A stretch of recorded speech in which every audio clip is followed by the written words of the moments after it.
Is yours going? Yeah. Okay, guys, I'm doing part 2 of our talk here, and want to leave plenty of time for Luis, so mine's a little more concise. Try to get through it as quick as I can. And to say I'm long-winded, I see how it is. Not saying that. I'm going to expand on what Tyler was talking about, and if you're watching this video, we'll have a link to Tyler's video all about the basics of the ketogenic diet. But I want to talk to you about where you can take your ketogenic diet to the next level. And even though you may not be interested in running, you may know other people who are runners, and you can share this information with them.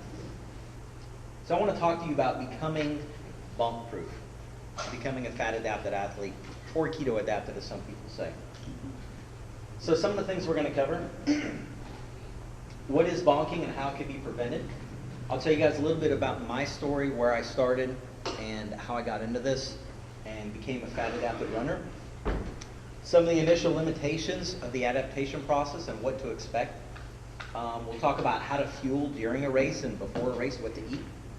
I'll share some supplements with you that are keto-friendly and that I've personally tested and proved. And then address any claims that you need carbs to perform, although I think Tyler's already addressed quite a few things with that.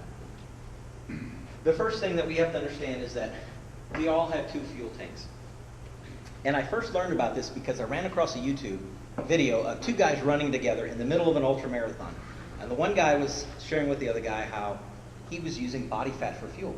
And I thought, well, I'd like to do that. I've got plenty of that. You know, maybe I can actually start to deplete that supply if I were to do that.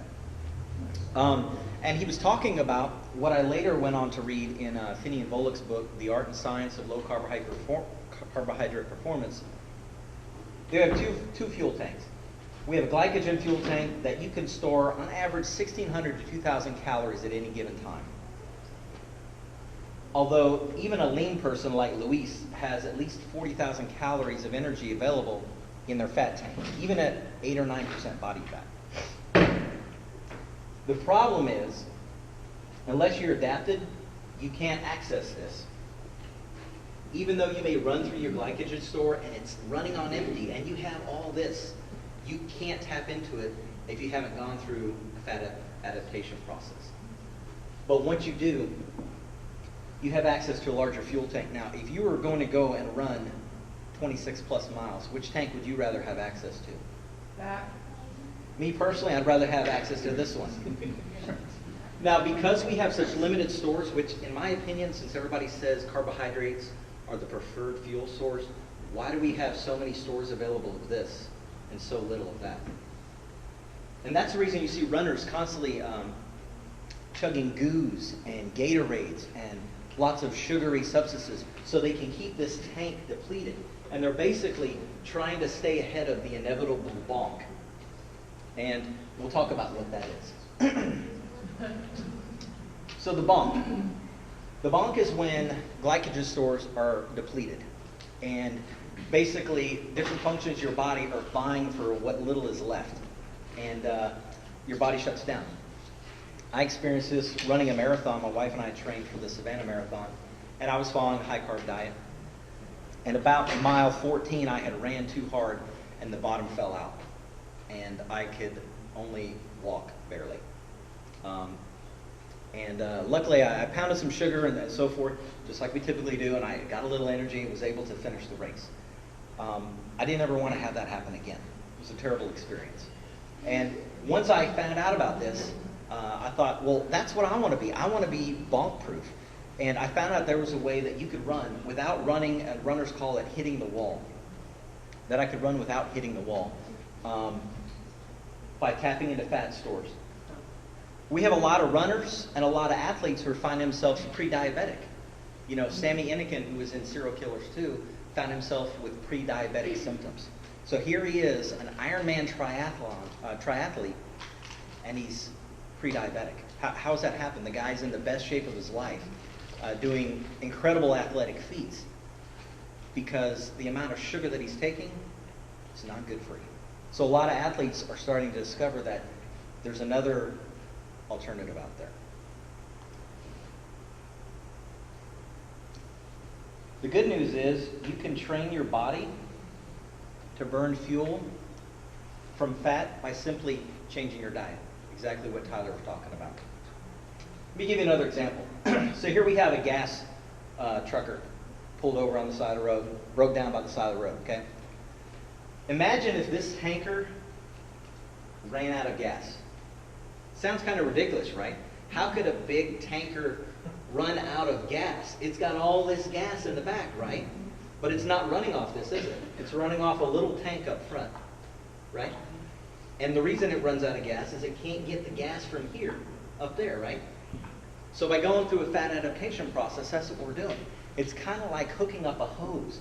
So instead of this truck being able to run for, what, maybe a day, can be maybe run, 4 or 5 days, maybe a week on the gas supply that's there.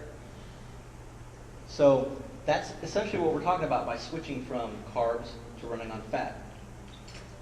So let me show you another fuel tanker. This guy right here. And this was me. And this is at my heaviest there, 245. And that's when I started running. And I did lose some weight, but bless you. I was just like that gas tanker. I was carrying this big fuel pack here, but I couldn't access it. So I'm constantly taking in my fuel, but never using what I'm carrying. So here I decided to run my first 5K. The guns and hoses were the fire department versus the police department. I felt pretty cool because I was passing that guy right there. So again, here I am, just not accessing that fuel tank. What was that? 65. I told you I felt good. I mean, hey. But obviously, this is the tail end of the race. Okay, not a very good way to finish the race, huffing and puffing along the way. So again, not accessing that fuel tank. Here I am, lost a little bit of weight, but not yet a fat-adapted runner, just a fat runner. And we have a lot of those today, right? And I can say that because I was one of them. We have a lot of people who go out and they run marathons and ultra-marathons, and they're just as heavy, if not heavier sometimes when they started. I know some people who have trained for races and are actually heavier at the end than the beginning. How can I gain weight if I'm doing all this running? And it's exactly what Tyler said. You can't outrun your fork. You can't outrun a bad diet. So, fast forward, I find out about the ketogenic diet and that you can become a fat-adapted runner running on body fat for fuel. So here I've lost a little bit more weight, and I finally, 3 months into my keto diet, I finished my first 50K ultramarathon, 32.5 miles, and that's a long ways. Halfway through, I was asking myself, why are you doing this again? Driven shorter distances. Yeah, it's insane. So, but anyways, I did that on little more. I know somebody was telling me I was crazy the other day for thinking I could do this, but on little more than a bottle of water, or bottles of water, and a supplement called Generation UCAN, which I'm going to talk to you guys about in a minute. When I did go into the aid station, I'd have whatever I was craving, salty or sweet, but I'm talking maybe less than 200 calories, and over the period of time I was running, anybody that knows, that's next to nothing compared to what I was using. So when I had lost 35 pounds or so from just running, here's me a year later on a ketogenic diet, same shirt. And the point I wanted to make that not only are you able to run on fat for fuel, it improves your body composition. It makes running a little more pleasurable when you don't have as much fat to carry. I went ahead and got tested at our gym. Our gym does some testing, so I went and got metabolic testing done. And you guys probably can't see this, I'll throw it